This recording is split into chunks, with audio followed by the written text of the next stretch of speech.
I love project management for a number of reasons, right? One, it's just been a big part of my life for a long time, but what you can accomplish through a team is much greater, exponentially greater than what you can accomplish as an individual. And I think, we talked about young people earlier.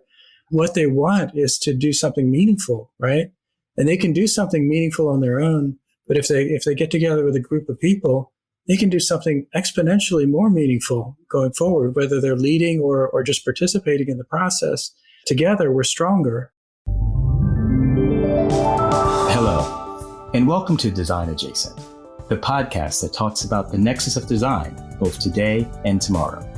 I'm your host, Benny F. Johnson, and today our guest is Dave Garrett, volunteer leader, engineer, project management enthusiast.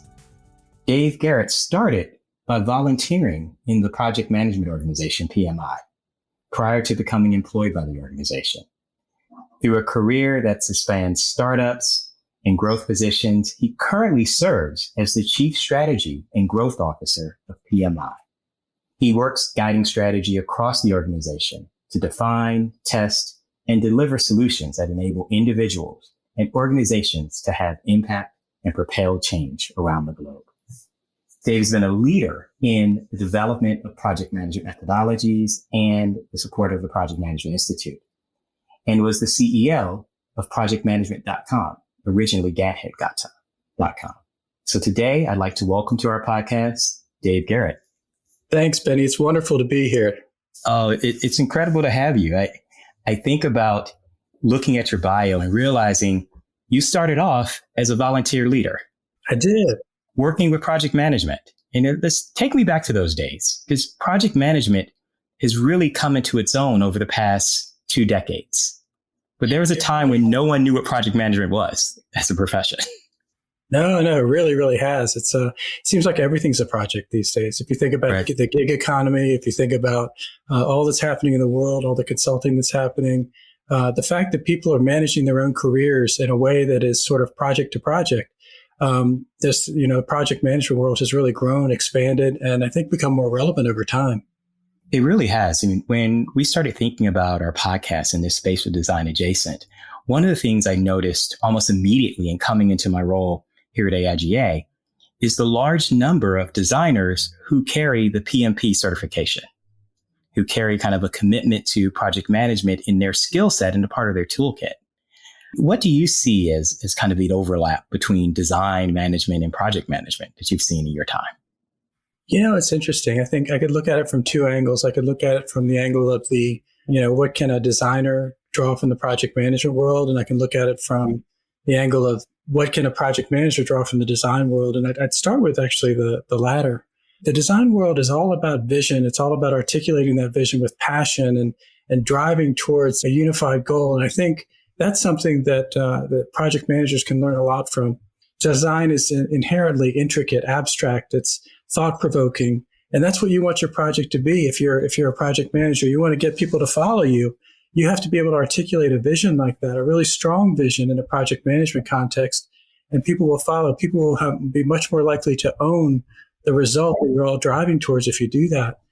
It's interesting. I have an example of that, actually.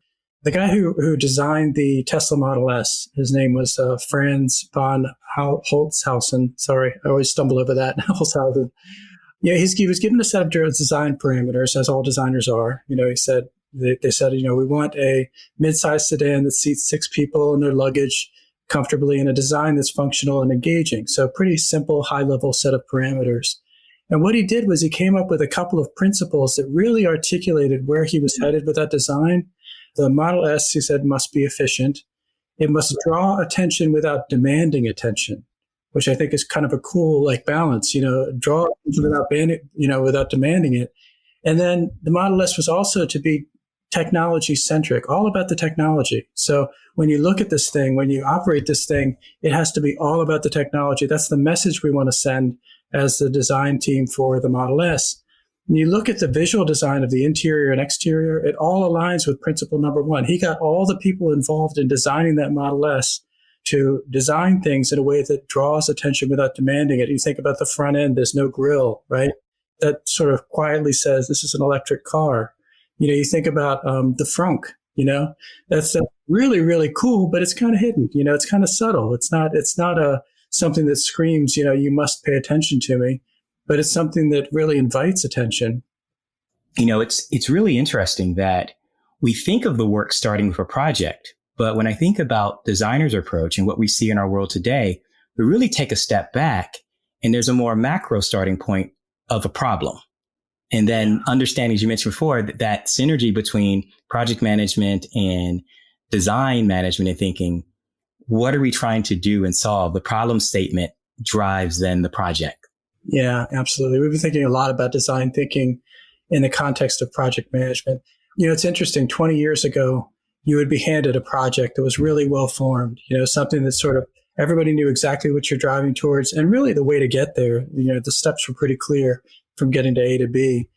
These days, there's so much ambiguity in the world. There's so much ambiguity with everything we're doing, especially with technology and all of that. And you're really handed a problem more than you're handed a project. So how do you deal with that? And that's where design thinking comes in. And we think about it as a way to work with a team. So you co-design the problem. You really understand the problem in a way that you didn't before. You sort of say, maybe it's not X, it's Y. And you go through, there are a series of techniques to get you there. And if you as the team sort of redefine the problem in a way that makes the most sense to the team has more ownership over it. And then you co-develop the solution together using design thinking techniques, and you co-own the solution in a much stronger way than you would have before. So you combine that with a strong project vision, and you've got a real great formula for everybody getting behind the same concept, everyone driving towards the same goals, shared accountability, shared ownership of that result. And that's really important. So design thinking is a huge part of project management today. And I imagine design as well. It really is. I mean, when we talk about kind of this nexus and how you take these two disciplines and kind of the best of it blends together, provides that long-term impact, both inside the organization and the broader space you're going to have. Because you're right, the days of having really well executed solutions that don't align with any problems are over. Within the context of design thinking, we think about what are the right questions to ask to solve that problem or to define that problem. There's techniques like the 5 whys technique that we often use there. And then we talk about visualizing and organizing information effectively. When you make things visible, whether you're talking about some sort of sticky note technique or whiteboarding technique to collaborate, whether that's online or in person, and we're leaning much more into online these days, is being able to see that information organized in a way that you can understand it and in a way that you can remember it is super, super important. And it gives you like a forum to collaborate around. And then it's all about getting the necessary people engaged and ready to act, the people with the right skills, that sort of diverse group of people that's going to come at the problem from different angles and together come up with the right solution.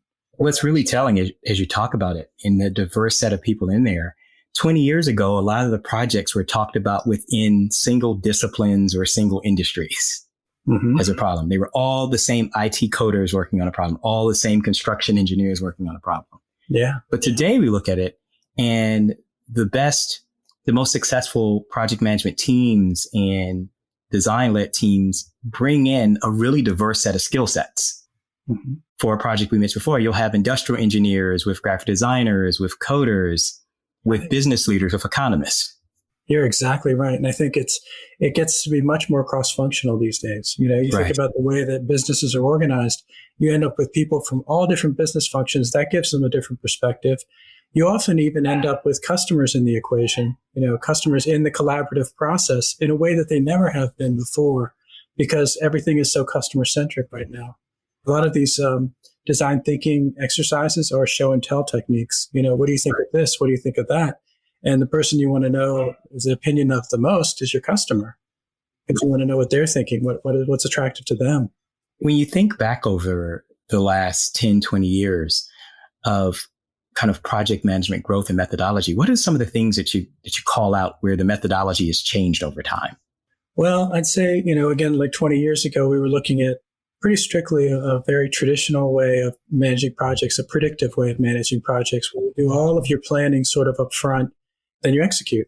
And that still works really well for, say, designing a building or a bridge, or a lot of things where the path forward is well worn, where you're, what you need to do is well understood. But when you deal with more ambiguity, when you deal with things like, IT projects, software projects, changing customer requirements, changing environments, there's a lot of ambiguity there. You need to take a more agile approach. And we've really leaned into that as the Project Management Institute these days. There's a lot of iteration involved there. You do a little bit, you learn, you do a little bit, you learn. There's a lot of failing fast in a small way, so you don't fail in a big way downstream. And there's a lot of sort of learning that goes on from those little failures that you're able to disseminate to others and make sure that others don't make the same mistakes you do. So you're not sort of starting from scratch every time. You're building on the experience, the cumulative experience of your team, of your organization. It's so interesting. We talk about kind of the adjacent space that you could substitute design for each of those spaces in which you mentioned project management. Yeah, I think you're right. How do we iterate? How do we make kind of small bets and risk and understand and kind of learn from those spaces that go into it? When we think about this, when we think about career journey, it's interesting that now people can set up careers to say, I'm a project manager. I'm a program manager. I'm an insert design program manager. But we were just talking earlier on how, it took some time for that even to be a recognized career path, or check with OPM and the government and mentioning. Talk a little bit about how PMI is work to kind of expand the notion of what it means to be a project manager. Yeah, it's interesting. Many years ago, again, I'll go back 20, 30 years ago, and PMI's been around for 52. Project management was considered more of a skill rather than a profession. And it's an interesting thing. I think it's a skill set that many, many people need. We estimate probably 90 million people across the world need the skill of project management. And we end up calling those people change makers, the broader audience of change makers out there, people who need to drive change in a positive way. Some large portion of them may become professional project managers at some point. That's a great way of thinking about it, right? But they're empowered through the skill set to be able to deliver change. Absolutely. Right? And then they may become, professional project managers, PMPs, at some point downstream when that's appropriate for them. And once they do, the interesting thing around being a project manager, professional project manager, is the transferability of those skills. Think about like the ways that you can move from industry to industry or function to function. It offers a lot of flexibility. And in today's world where we're living in a gig economy, that's a huge advantage to have that, that toolkit as part of who you are, and have that label of professional project manager be a part of who you are as well. When you think about project management's growth, it isn't something that's just been isolated to the US. We're really talking about a truly global phenomenon in terms of the growth of the profession. No, it's absolutely global. It's absolutely global. In China, we are absolutely exploding, in terms of certifications. Just as one example, you think about the Belt and Road Initiative, all the construction that's happening over there. And, not to mention the construction that's happening here, with the infrastructure bills and that sort of thing.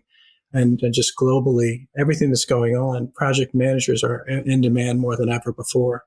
If you look at the top 10 lists of in-demand careers, project management is always on there. So we're definitely growing.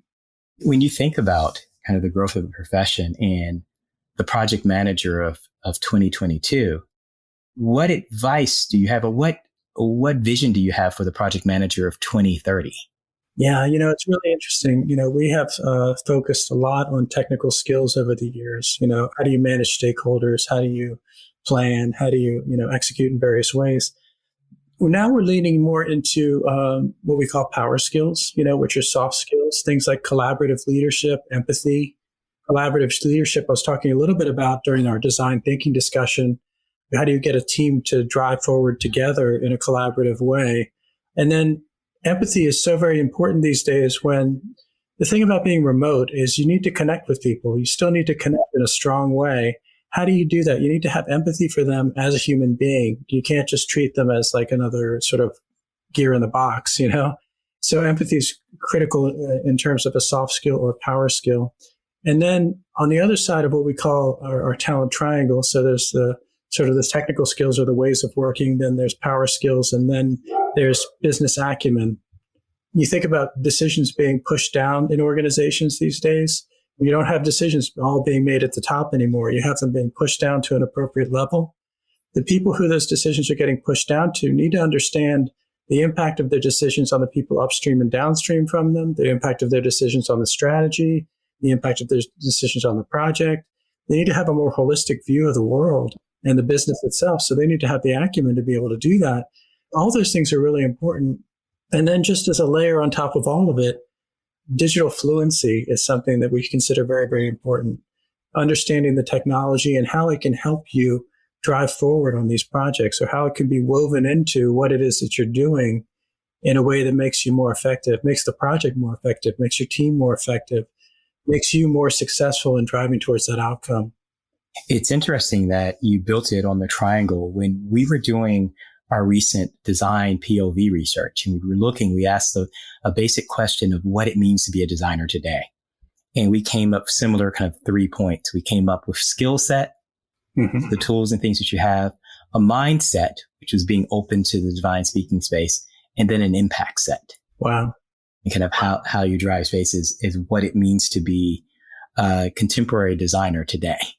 That's really cool. What's the impact set? What the impact set is, we have conversations that sometimes that our friends, and we are definitely our friends that are engineers. Engineers often look to solve problems for the sake of solving problems. Designers look to solve problems that have human impact, that have human need at heart. So it's not just solving the problems, it's solving the problem to make a human experience better. So it can be something as small as the way we interact with our screen to something as large as the way we interact with the world. But looking for, how can I take this expertise? How can I take the rigor and the skills that I have with the creativity and apply it to something that matters, right? As we said, we can solve it. We can solve anything, but not everything is the focus that's going to have the impact. You know, that's a beautiful thing. And in the project management world, we talk about the difference between outputs and outcomes. Right. You know? So an output is like, what are the tangible thing that you're producing? You might be, if you're a consultant, producing some sort of deliverable. But what is that deliverable? What is the impact of that deliverable going to be? That's the impact. That's the outcome that you're aiming for. And you try to get teams to drive towards outcomes rather than outputs. So similar concept. So when we think about, kind of the future, what are your thoughts on what this next generation of work is going to need and look like? I know that all bets are off after the last 24 months. It's kind of thrown in the air, but what are you seeing from the PMI perspective and in your kind of global view of the world? What is the future of our work experience looking like? It's interesting. It's going to be more remote no matter what, right. whether it's more hybrid or just more purely remote is a question. But, you're seeing a lot of employees. I'm seeing a lot of them, a lot of the companies say their employees are almost demanding to continue to work remote, often exclusively remote. And in my mind, there's two really key factors when you need to think about when working remotely. I mean, there's a lot of advice out there around do this, do that, just sort of point advice around techniques you can use.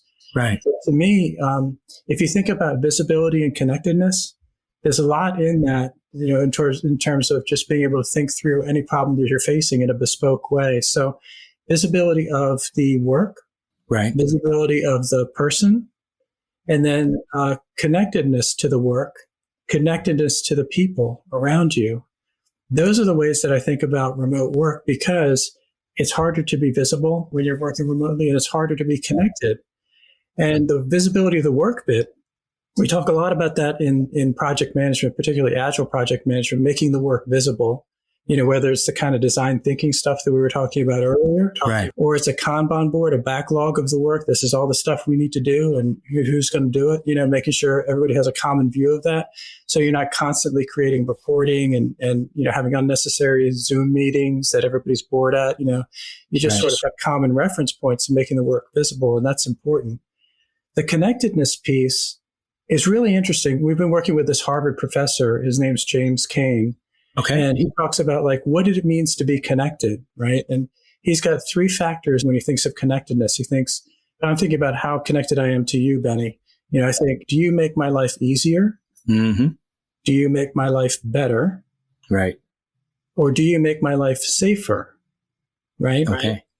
And so we get caught up in like techniques around, say, psychological safety is a hot topic these days, across the board, everybody's psychological safety. That maps right back to, do I make you feel safer? Right. As an employee or as a coworker.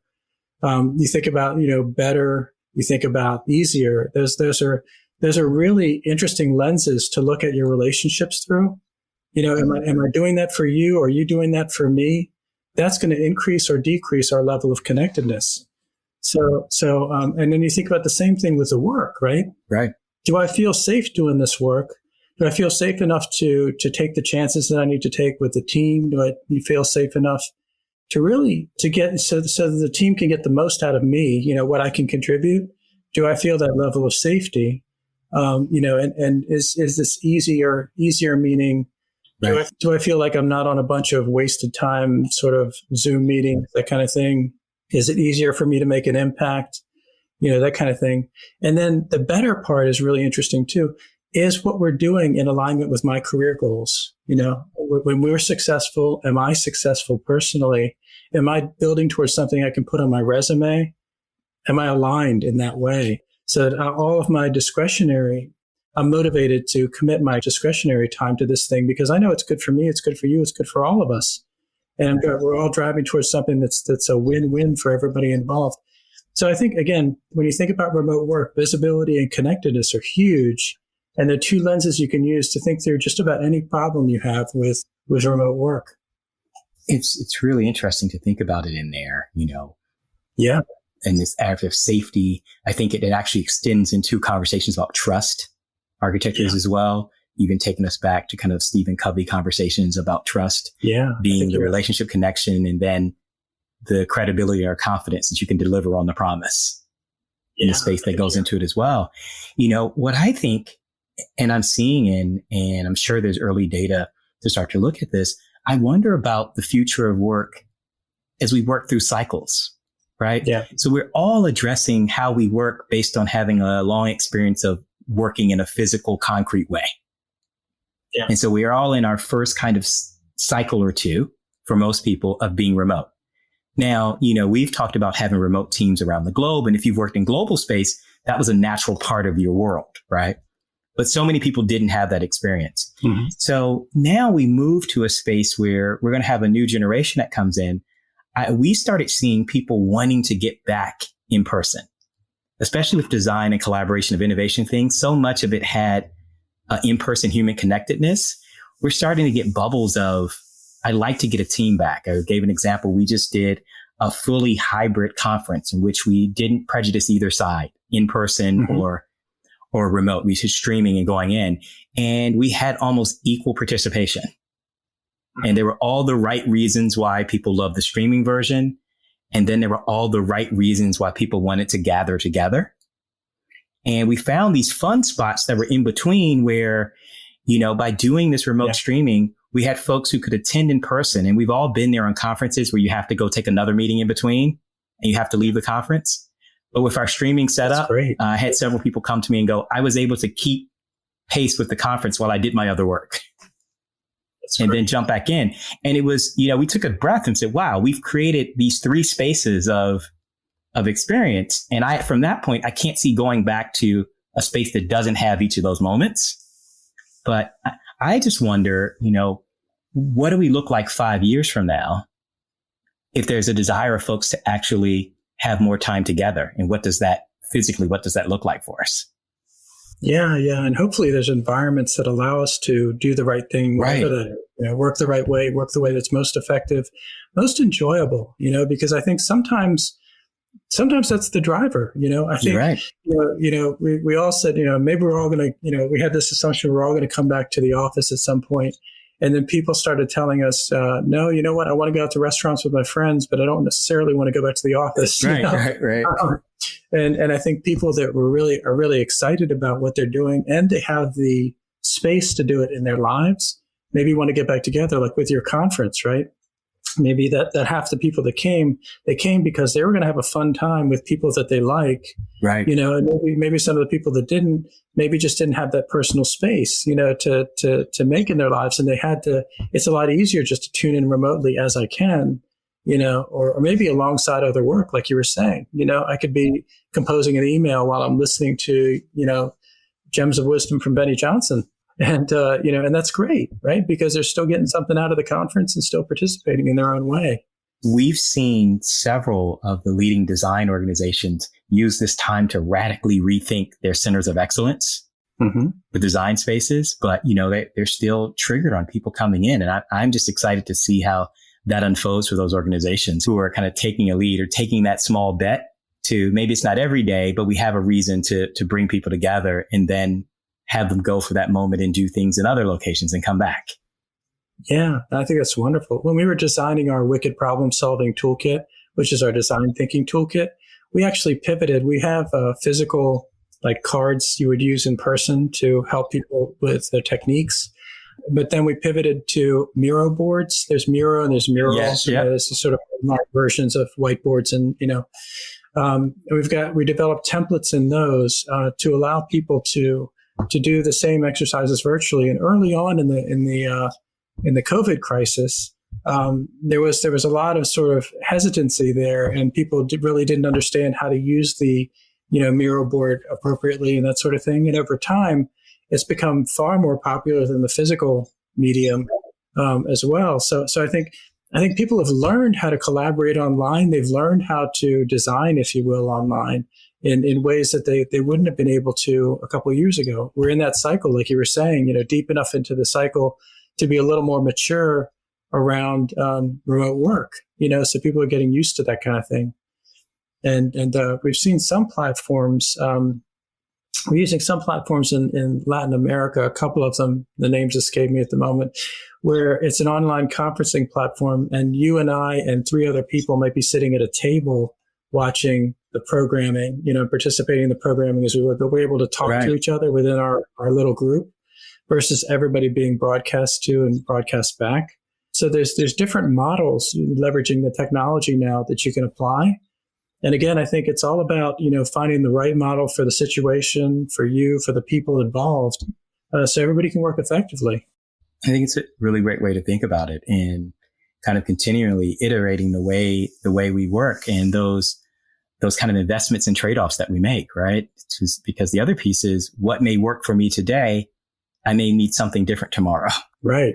Absolutely. Having that ability, we talk about this with resources at times, that we will build resources in advance. You may not need it today as a designer or a project manager, but we're building it because we can see this arc that you're going on. You're probably going to need it tomorrow. Yeah. We've done that with a lot of our business start materials as well. We've seen that 80% of designers will eventually start their own business. So whether you're thinking about it today or not, we have created resources so that when you do decide to start your business, we've already been thinking about it for you. That's very cool. And just diving into the entrepreneurial kind of stuff is good for your career no matter what. It allows you to think in a more business-minded way and think about the way you develop products or design things or design products in a different way entirely. So good for everybody. I was going to ask you about that because you've always been entrepreneurial. And so that's kind of a part of the secret superpowers, even when working in other organizations. Talk a little bit about what that entrepreneurial stance has meant for you. Yeah, I think it's important to always have a growth mindset. It's important to always say, just kind of really focus on what is most meaningful for you, for the organization, something that matters. We talk about building products that matter internal to PMI. The division that I lead is about strategy. It's strategic alliances, corporate development like M&A and that sort of thing, and innovation. So roughly all things new within PMI. So we think about it from a strategy perspective. What are the gaps in our product portfolio?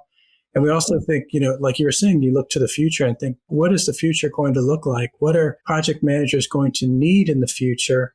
And drive everything from that perspective. What you're finding out from your audience minute to minute in terms of what they need now, and then sort of anticipate what they might need in the future and test all those things repeatedly in a way that really helps you get to the right answer, because your first answer is never the right one.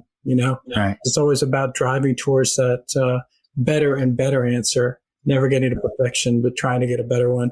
And even if you have the perfect one, at some point in time, it's not going to be the perfect one tomorrow, so. Right. That innovation, renovation, and revolution all at once. Yeah. Yeah. We often, we have listeners who come in on our podcast, and a lot of students, or a lot of mid-career people who are changing and thinking about it. I often ask this question, what career advice, what things would you recommend that people study or hold on to as they start to craft a profession that's in project management, design project management, or just managing in the future? Yeah. I talked a little bit about our talent triangle earlier. I talked about those different angles. There's sort of understanding ways of working, there's understanding power skills or acquiring power skills so that you can influence people. And then there's the business acumen side of things.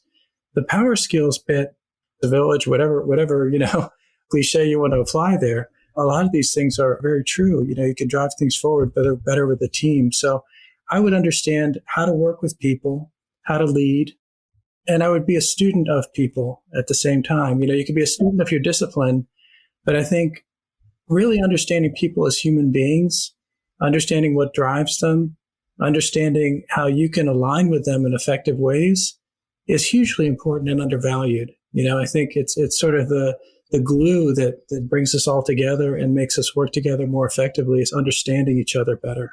So I would understand your discipline. I would understand how to work with people, and I'd understand people themselves. That would be my advice anyway, for what it's worth.